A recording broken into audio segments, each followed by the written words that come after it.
Hello नमस्कार साथियों, आप सभी लोगों का इस नए वीडियो में बहुत बहुत स्वागत है। आज हम लोग बात करने जा रहे हैं कि हरियाणा चुनाव में भाजपा से कौन कौन मुख्यमंत्री हो सकता है। तो अगर भाजपा हरियाणा चुनाव में जीतती है तो देखिए, सबसे पहला नाम है अनिल विज। अनिल विज ने उन्होंने अपना बयान देकर मुख्यमंत्री बनने का दावा भी उन्होंने पेश कर दिया। उन्होंने कहा कि सबसे वरिष्ठ मैं हूँ, फिर भी मुझे मुख्यमंत्री क्यों नहीं बनाया गया। लोग पूछते हैं कि आप तो सबसे वरिष्ठ विधायक थे, फिर भी आपको मुख्यमंत्री क्यों नहीं बनाया गया, और मैं मुख्यमंत्री बनने का दावा पेश करूंगा। ये अनिल विज का स्टेटमेंट है। वो कह रहे हैं कि अगर सरकार बनती है तो मैं मुख्यमंत्री बनने का दावा पेश केंद्रीय नेतृत्व के साथ करूंगा, उनके साथ करूंगा। तो देखिए, अनिल विज के बारे में आपको हम बताते हैं कि अनिल विज कौन है। तो देखिए, अनिल विज हरियाणा के गृह मंत्री भी रह चुके हैं।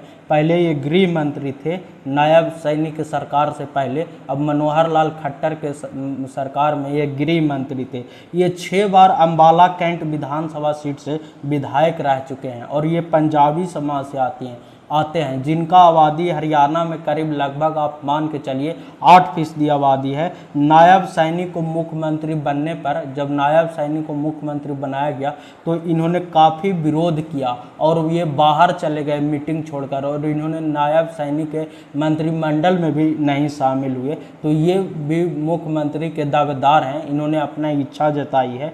दूसरा नाम है राव इंद्रजीत सिंह। राव इंद्रजीत सिंह ने भी अपना बयान दिया था कि लोग मुझे मुख्यमंत्री के रूप में देखना चाहते हैं। ये भी बड़ा स्टेटमेंट है। उन्होंने कहा कि लोग तो हमें मुख्यमंत्री के रूप में देखना चाहते हैं, लेकिन अमित शाह ने नायब सिंह सैनी को मुख्यमंत्री बना दिया। तो राव इंद्रजीत सिंह के बारे में बताते हैं। देखिए, ये पहले कांग्रेस में थे। ये 6 बार के सांसद हैं, 4 बार ये विधायक भी रह चुके हैं। ये पिछड़ा वर्ग से आते हैं, यादव समाज से आते हैं, जिनकी आबादी हरियाणा में लगभग आप मान के चलिए 5% आबादी है। इनके समर्थकों के द्वारा दावा किया जाता है कि राव इंद्रजीत सिंह का हरियाणा में 22 सीटों पर इनका अच्छा खासा प्रभाव है। और इनके पिता, जो राव इंद्रजीत सिंह के पिता हैं वीरेंद्र राव, वो हरियाणा के पहले मुख्यमंत्री रह चुके हैं। वहीं अब तीसरा नाम है नायब सिंह सैनी। नायब सिंह सैनी कौन है? वे फिलहाल हरियाणा के मुख्यमंत्री हैं, पिछड़ा वर्ग से आते हैं। हरियाणा में पिछड़ा वर्ग की आबादी सबसे ज़्यादा है। अगर सबसे ज़्यादा की अगर हम लोग बात करें तो ओबीसी का आबादी हरियाणा में सबसे ज़्यादा है। उसके बाद जाट समाज का है दूसरे स्थान पर, फिर तीसरे स्थान पर दलित समाज का आबादी है। तो इनको चेहरे को आगे रखकर चुनाव लड़ रही है भाजपा, लेकिन इनके बारे में कहा जाता है कि टिकट बंटवारे में इनका नहीं चला, इनके समर्थकों को एक भी टिकट नहीं मिला है। तो ये भी बहुत बड़ा मुद्दा बनता जा रहा है कि नायब सिंह सैनी को टिकट बंटवारे में क्यों नहीं चला, जब ये मुख्यमंत्री हैं, फिर भी ऐसा क्या हो गया। उसके बाद अब फिर चौथा नाम आता है मनोहर लाल खट्टर। मनोहर लाल खट्टर हरियाणा के 2 बार के मुख्यमंत्री रह चुके हैं, पंजाबी समाज से आता है, जिनका आबादी 8% है। और इनके बारे में कहा जाता है कि इनको टिकट बंटवारे में बहुत चला है।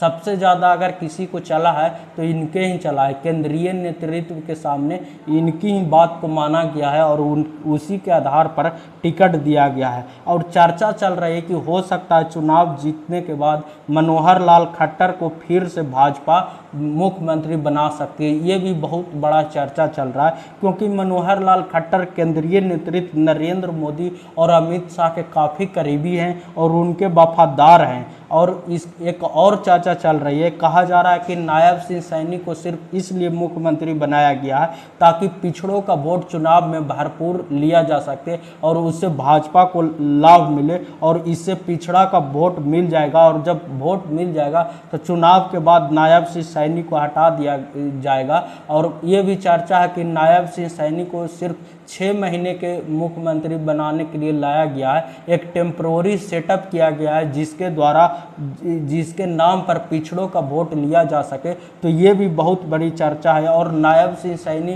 प्रचार में तो दिख रहे हैं, लेकिन इनके समर्थकों को टिकट नहीं मिला है। तो ये भी बहुत बड़ा मुद्दा है। तो ऐसी जानकारी के लिए हमारे चैनल को सब्सक्राइब करें। बहुत बहुत धन्यवाद।